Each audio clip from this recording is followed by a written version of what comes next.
Bonjour à tous, aujourd'hui une nouvelle vidéo et je suis avec mon petit frère. Et ça va parler de One Piece. Et comme vous l'avez vu dans le titre, ça va parler du classement de puissance des Shichibukai.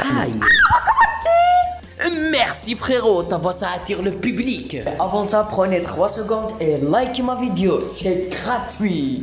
En 10e position, Crocodile. Le boss du Baroque Works. Le premier à avoir battu Luffy au chapeau de paille. Et 2 fois en plus. L'homme au fruit des sables. Celui qui était à la recherche de Pluton. Une des trois armes antiques. Il s'est évadé avec Luffy d'Impel Down. Et à Marineford, il n'hésitait pas à s'attaquer à l'homme le plus fort du monde, Barbe Blanche. Et même Doflamingo le volait dans son équipage. Et Carroza le fait avec Mihawk et sauva Ace. Et à la fin de Marineford, il sauva Luffy et Jinbei de Akainu. son seul défaut c'est d'avoir perdu contre un Luffy qui ne maîtrise pas le gear. En 9e position, Gecko Moria. Il a mangé le fruit des ombres. Qui lui permet de voler les ombres de ses ennemis. Et il est plus fort que Luffy en gear second avant l'élite. Il s'est déjà attaqué à Kaido, l'un des 4 empereurs. Il a même réussi à voler le corps de Ryuma. Et à prendre son sabre chez Sui. À Thriller Bark, il a réussi à absorber 1000 ombres. Alors que Luffy n'a pu absorber que son ombre.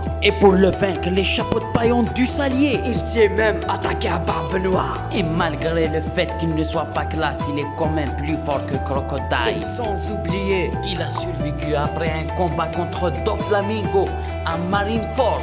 En 8e position, Trafalgar Law. Il possède l'un des fruits les plus puissants au monde. Capable de tout trancher. Sa première victime était Vergo, le bras droit de Doflamingo, qui était à l'époque bien plus fort que Smoker et Sanji.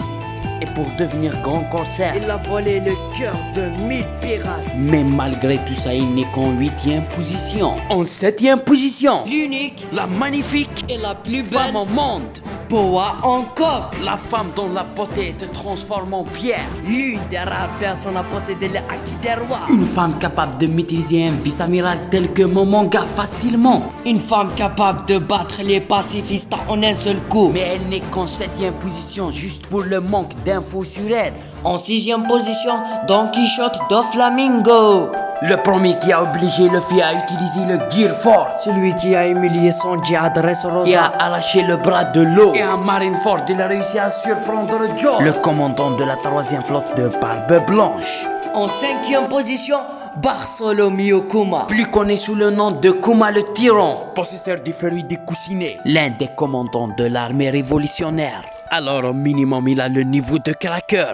En 4e position, Jinbei le paladin des mers. Il était tellement puissant qu'il a fait jeu égal avec Ace. Et il a battu Moria en un seul coup. Et à Walker Island, il a fait valser Big Mom de son navire. Et en 3e position, Edward Weber, le fils de Barbe Blanche. Et il possède la plus grosse prime des Shichibukai.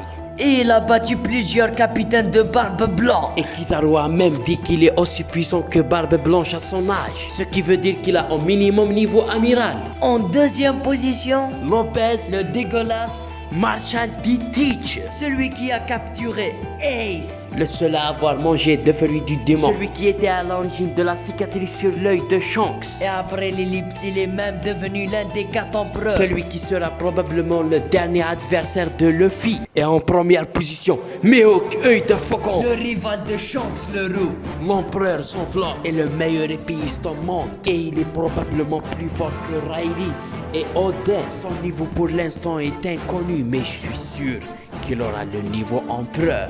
Alors c'est fini. Maintenant vous pouvez laisser un like s'il vous plaît.